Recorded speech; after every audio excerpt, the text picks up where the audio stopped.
Okay, I think I set the explanation of the title. Did you count them? As the abstract says, and this talk here is called Counting Sheeps. And it was sort of a funny title. I decided when I was looking through how could I contribute to this thing here, I didn't think I had anything sort of cool, but then there was applications. And I and my wife run a small farm. We have 30 ewes, which gets about 60 lambs a year. So it's not nothing, but it's not huge. And what you just saw in the little clip is something we never figured out. But in the wintertime, we feed them. They're not just on grass, we feed them. And for some reason, they always go clockwise. And they run, and then at some point in time, the door is always closed, was open, and everybody runs in there, yeah, food. But they see my wife go out there and start working and getting feed in there, and then they go round and round and round and round and round and round, and especially small lambs seems to super happy. They don't eat, they just get milk, but they just think it's so fun to run around the barn. Anyways, so that's. I thought you were describing us coming back. No. I would never degrade you guys to something like that. No. So morum lam, lamb is without b in Danish, is our hobby sheep farm. So we have, as I said, around 30 ewes and 60 lambs a year. And mostly the lamb is sold as meat to friends and colleagues, and some to a dealer. We started in 2005, and over the years we've had more than 700 lambs born at our small farm. So in particular, my wife is a pretty good midwife now. So each year we say bye-bye to some of the ewes which have grown too old to continue to have lambs, and just letting them fall dead on the field is not the way to do it. So some we have to wave bye to, and some young female lambs get the chance then to enter the rows of being ewes. Okay, so that's sort of the thing here. And it is actually these two to the right of you guys, which is what this system here is supposed to help us with. That is, we are trying to select the best lambs for further breeding, and saying goodbye to those ewes which didn't really perform or is just too old. And my wife is an engineer, and she just loved numbers. So, so that was what we got here. So here we have some sheep in the spring, and these are a day old, and oh, it was an irresistible picture. Anyway, and here is a picture that is relatively new, and there are some in here which are red. They are no more. There is a big weight that says, who's next? so that's our life at the farm.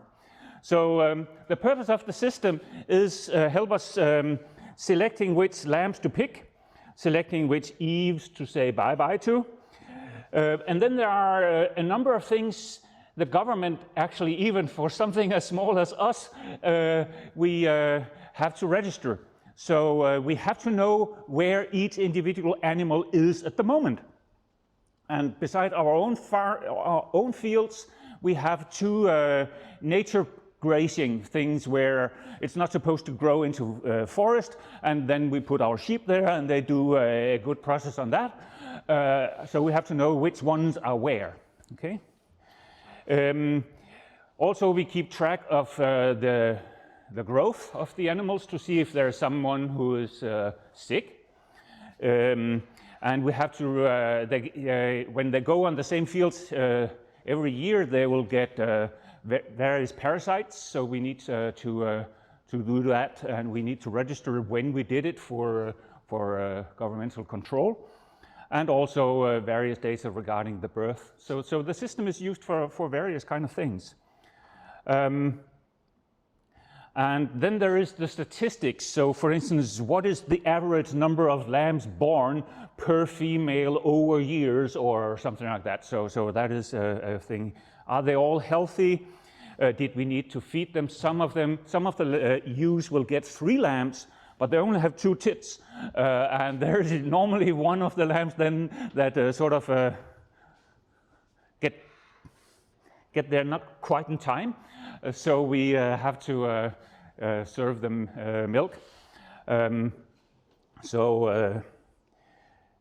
Various kind of statistics, and that is one of the obvious requirements here is that, as I said, there is no end to the amount of numbers my dedicated user find interesting. So one of the things is that every so often, couldn't we do, and it sort of has to both go into the register as part of the database, up through the entire system, and have a place in the user interface without me having to change the entire system every time she comes up with a new idea of something that would be cool for her to look at. So that is one of the things. And also, couldn't we register this thing as well? So just like I said, we will register what is the weight of the animal. Then we need to register where they are on which field, and the number of things that suddenly it would be nice to recognize. But as computer scientists, you know, every time somebody comes up with that would be nice to register this kind of thing too, you say, oh no, I'm going to have to make a new database table for this thing as well with the same stupid index, and I have to put it in the ORM, and I have to put it in the logic layer, and I have to add it to the user interface, and so I have tried to solve that, so there is an issue regarding that. The disclaimer here, I'm going to I'm going to show you my poor programming skills, so you're free to laugh. So I wrote something in the late 90s, and then in 2020 I started Pharo again, and this was one of the ways I sort of entered into it. So I wanted to write something and to see how it can be done. Okay, and there was actually a Java version before. But that happily died. Okay, so one of the things I had been discussing with some of these other guys here is, and they talked about it here, how do you make it branding? How can you make this application? Even though it just have to move from my laptop to my wife's computer, but she is asking for a number of updates, so how can I sort of make a thing that I can take from my computer to another one? And yes, I could strip all kind of images, things, and make it a small image, but that's no, it was really just the simple deployment. And so now there is the Ovina logo here, and if I click it, Ovina should start up. Okay, and it was simply done by having a simple shell script that knows where the image is, and then it just starts it, and that works just fine because I'll just copy my new image to the same place on her machine each time, and then she has her clickable icon and the system starts. Also, I went in here. Can you guys see that? Yeah, well, you can see that it's not the full Pharo thing. In one of the menu tutorials on Pharo, there is an explanation of how to kill the menus. All the keyboard shortcuts are still there, so that when she say, it's broken, I can go and press a key and then they come up again. And that has turned out to be a good balance. So that is it. So let's show here, reread the database. And we'll just close this one here. So here's a lot of animals. Får means female sheep, vædder is ram, lamb is lamb. So this is the 3 domains. And these 3 domains have remained stable, though there are people who are worried about if they are one or the other sex. It hasn't appeared for the sheeps. Okay, so that is stable for us so far. And here I have all the sheeps. There's quite a few less rams. So at any given time we have only 1 ram.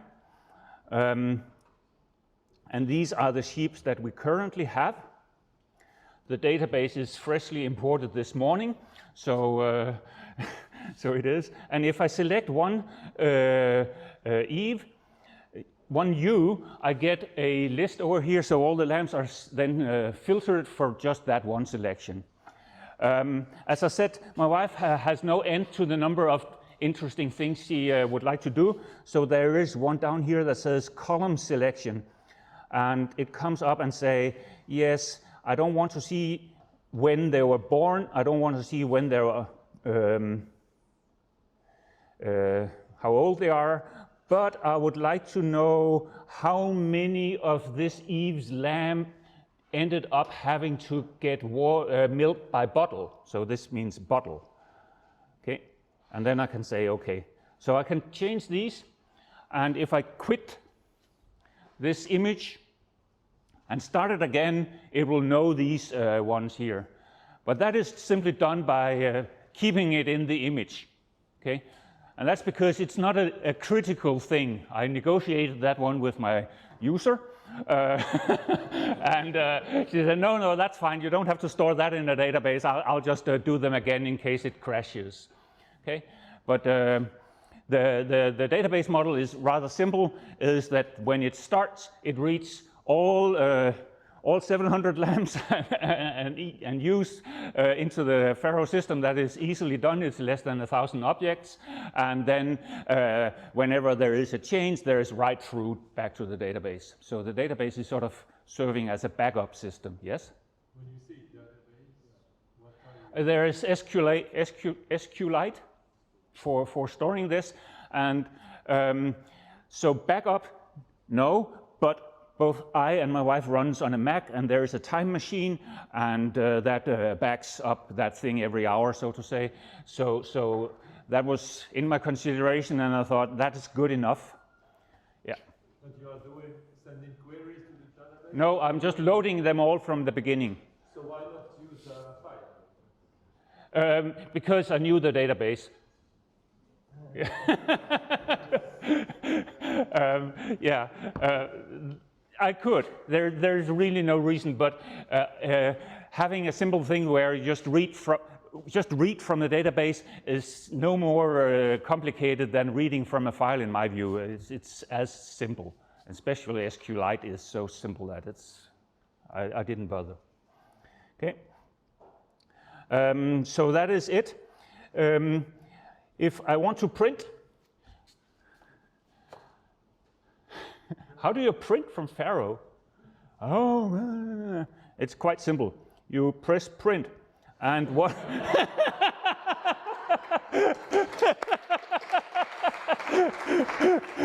And it turns out that in Pharo you have this thing here called a web browser, and I simply compose a HTML thing and send it to the web browser. Now I have it here, and that one there has a fantastic print. And it's even possible here to go and select them all, copy and paste them directly into numbers so that you have exported them to a spreadsheet completely free, okay? so sometimes it's just not worth going into programming it. So there is that. You're using the default browser, or you are? Yes, the default, yes. Okay. Here it says showing all the currently living one, and if I untick this thing here, I get a longer list of all the ewes that are no longer with us. And if I then go and take a look at the rams and say, you can see there has been other rams over the years, okay? All the ewes and all the rams have names. In the beginning, just random names, but now every year has its initial name, letter, right? So we have to come up with names, and that is something which is really cute, which is going to happen later in the fall. That is, okay, which names can we use? And it shouldn't be from my cousin or something like that. It has to be. Anyways, and the same goes for this selection here. I can also print these. So there is that. And as you can see, I close it, and then in this gigantic menu, I can say I want to open this window or that window. There are two windows here. Okay. Now, when I return, it will be late Saturday, and Sunday there is a task that we need to go and weigh all the lambs again. And what my wife has done is gone in here and created a new registration. And here are the animals that we are going to register. And over here I can say, no, we don't want to weigh up L and V 40, that one there. So I don't want to weigh that one there, and then it disappears. So I click them in there.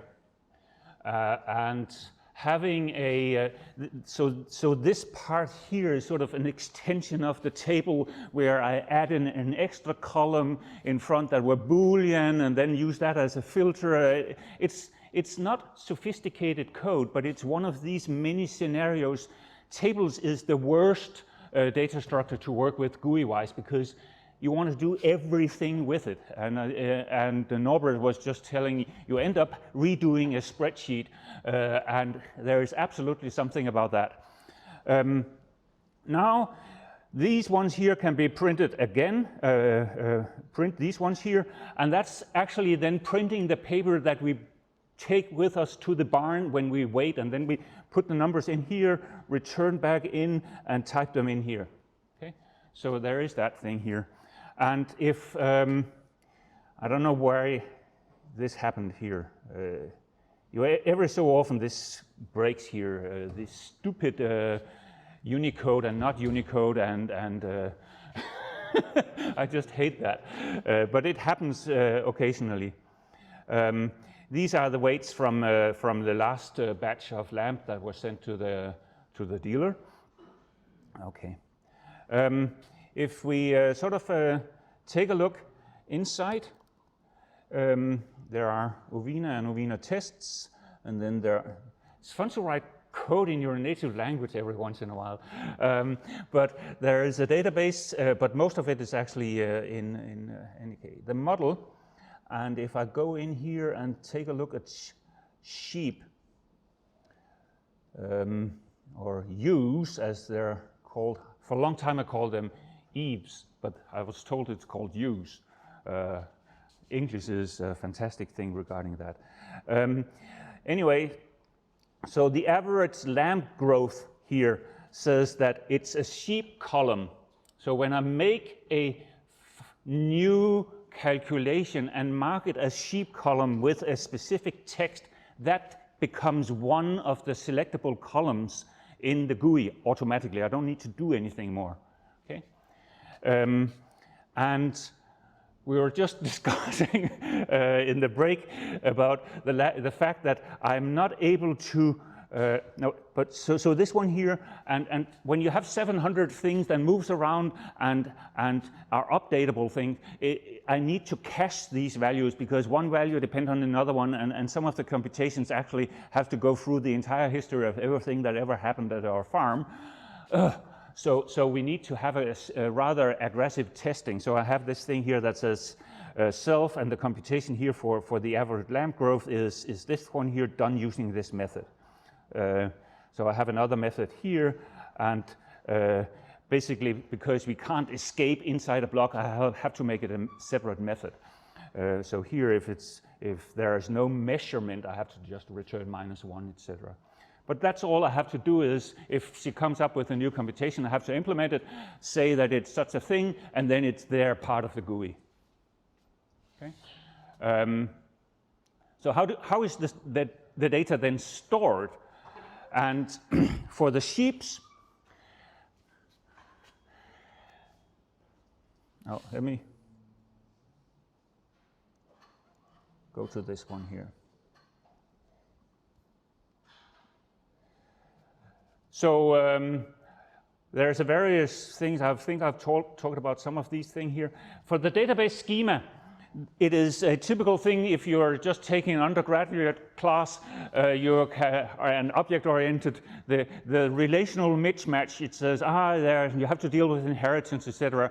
But one of the things that is really very practical and at least for not gigantic things is the one-table approach.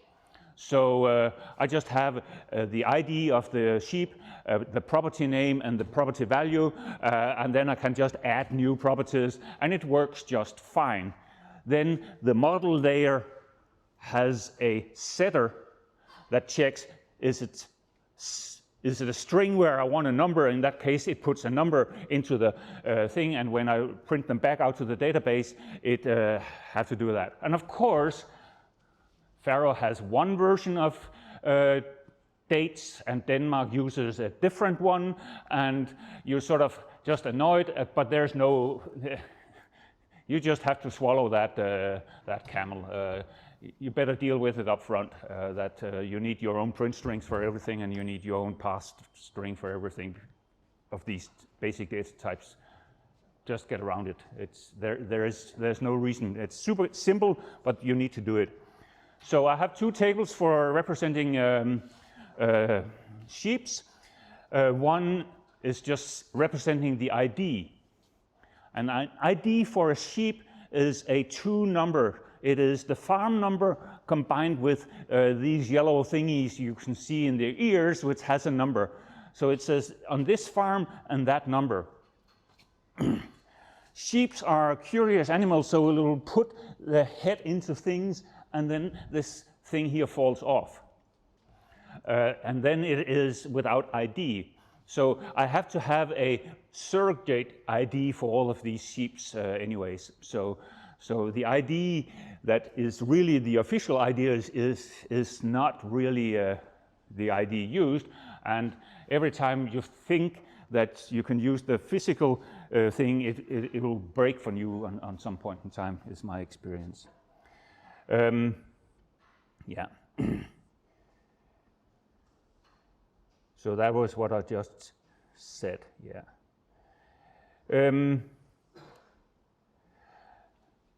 And the database, whenever I change a value in the model, it announces it using the announcer, and the database simply subscribes to this announcement. And whenever there is a sheep that's changed, so part of the announcement contains what sheep was changed, and then the database goes and rewrites that sheep. No, it doesn't try to be intelligent about what properties were changed, because it's not worth it, in my view here. So that is one of the funny things about actually trying to make an application as opposed to learning about it in school, is that you can take all of these silly shortcuts. Well, in this case here, it doesn't make sense. Or this case here doesn't make sense, or oh my God, she's going to ask about all these kind of things all the time. Skip this thing here. So some experiences, the database and the home brewed database ORM works just fine for me. And you're right, I could have done it in files. I was thinking about that. But the database is a single file, so that's easy to move around. I don't have to copy a directory. And the columns and the computation moving up that way there has been overly successful. And then there are some things making the GUI be consistent in all corners is not easy. So I would really have liked to have something, a React-like thing there that's had a really thing here that I knew that if I change this thing, no matter what GUI I made later, I don't have to bother with this stupid announcer. It's cool when it works. Spec at the time was new, and there were things that I couldn't enter. I couldn't write in the tables, etc. But now I think it's better. But now I have a legacy issue of updating to the new one, discarding my old GUI and making this up to date. So even in a few years, I have learned more. Pharo has a steep learning curve. Should I have used transmission? Was that the thing? Is anybody still using transmission? Was it just an experiment? I am a code browser. I'm not a documentation reader. And when I look in there, there is no information about should I use plain old changes? Should I use announcement? Should I use transmissions? Is there another thing that I haven't discovered yet? So it has been painful. I never use the static layout from the class side. I always compute these layouts by hand now because I've been bitten so many times by the other that I ended up, nope. So books versus image, I just said that. And do I need to understand Athena? What's Athena? There was block, and then there was a brick, and I have no idea what it is. And where do I find out? Because I'm an image reader. So it's, yeah. And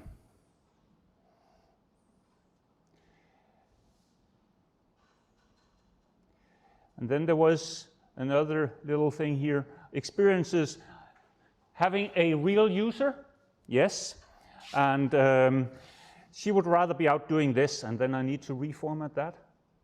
I thought that would be a cool way to end it. So that was probably the next thing we are going to add to the things.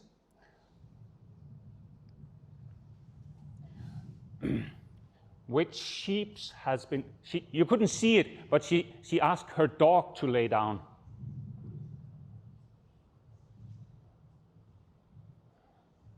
Now the sheep sees the dog.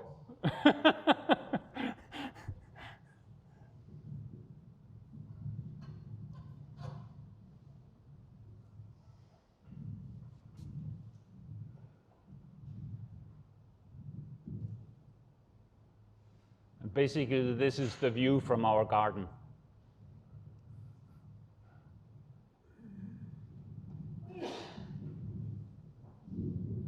Whoops.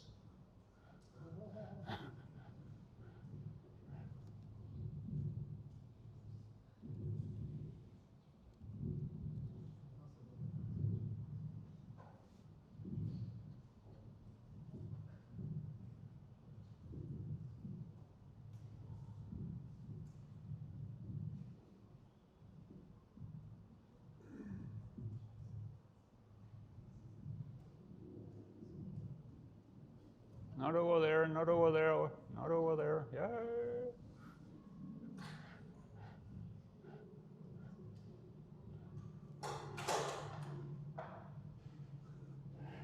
Anyways, My user would rather be out doing this work than reporting back with errors, etc. So suddenly at 8 o'clock, there is a problem.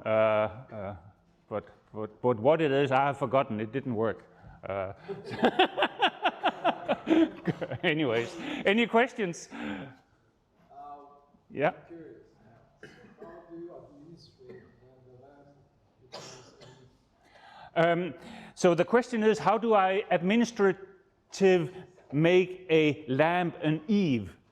Yes, it's a good question, and it is not on this one here, but it is this thing here, and there is a thing here, so bitten, which you need to have a G animal, which means gemmer, which is Danish for female young sheep.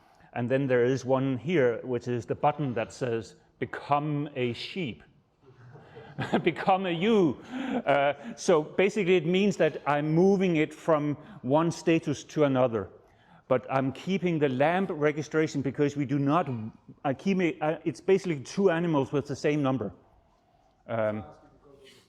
Yes. Yes, yes. So I need to keep it because of the history, and the way I distinguished them is in the surrogate key. It says R4 or E15 or L710, and based on the R and the E and the L, I know which kind of class to instantiate. So I can have the same animal twice by having two surrogate ones. Yeah. And I know that I will, as I said, they will not suddenly have new kind of sheep. Sheep have been sheep for many, many thousands of years, so it's a rather stable database.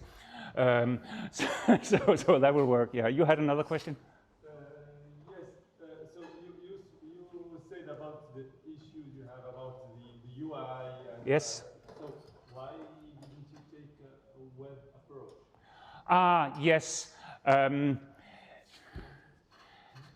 Because then I need, yes, it's a good, it's a reasonable question, but that would mean that I would have to write this in JavaScript rather than writing, because I make these new columns, I make these, so the intricacies of the GUI and the various things, I couldn't see how I would be doing that easily and with as much power as I wanted. I might have been mistaken. As I said, disclaimer, it could be that the various toolkits could do it, but I wasn't certain, and I had the feeling that I should at least be able to push through on this thing here. Yes? So Pharo JS would be the answer to that question. But do you keep track of the parents of the lamb so that when you're thinking about promoting a lamb, that they're not the current ram? Sorry, like you don't want to promote a lamb to a ewe if their parent is the current ram. Yes, and we keep track of who's the parents. Yes, so among the things here, you can select to see the parents, and basically what we are doing is that we have ewes or lambs that becomes ewes. They will get lambs with their father, but those lambs will not be put into breeding. So we keep track of that, and that is definitely an issue, yes. Yeah. It's one of the many statistic things that is in there, yes. What's the plans for the future? The plans for the future? Well, I would probably like to try to see if it was migrating it to a newer version of Spec 2, to see if there are any of the restriction I have. So for instance here, if I want to edit this thing here, I can't type in these things here, so I have to go here and say edit. and then now it looks bad because I just changed the font size, so you even had a small chance of seeing anything here. But it comes up with these, and basically, just like I had this thing here, what's a column, I can also specify what is the setter, and if there's no setter, it doesn't appear in that list there, and also in that case it wouldn't appear as editable, able or whatever. It sounds like I'm eating it, so the pragmas I'm using will control that, which ones of these can be edited, and that has functioned, I believe, quite well. Yeah. How about automating the tracking of your sheep, adding sensors?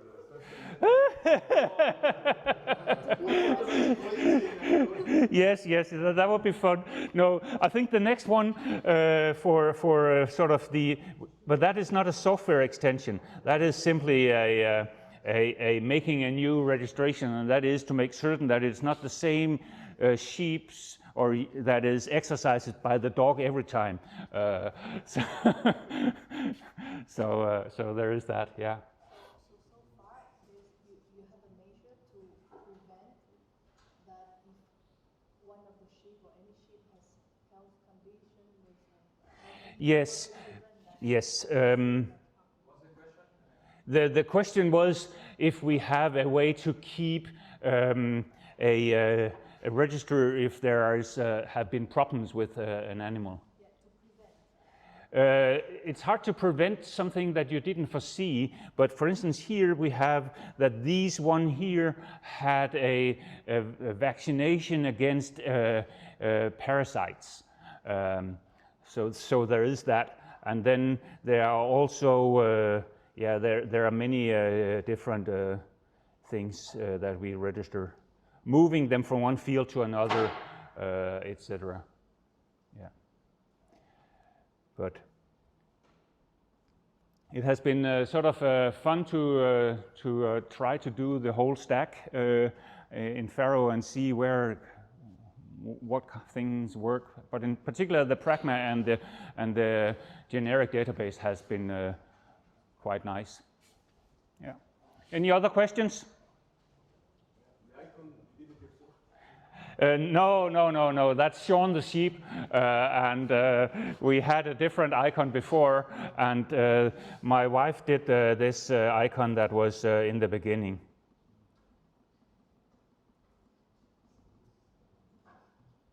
This one here. Yeah. Yeah. Thank you very much.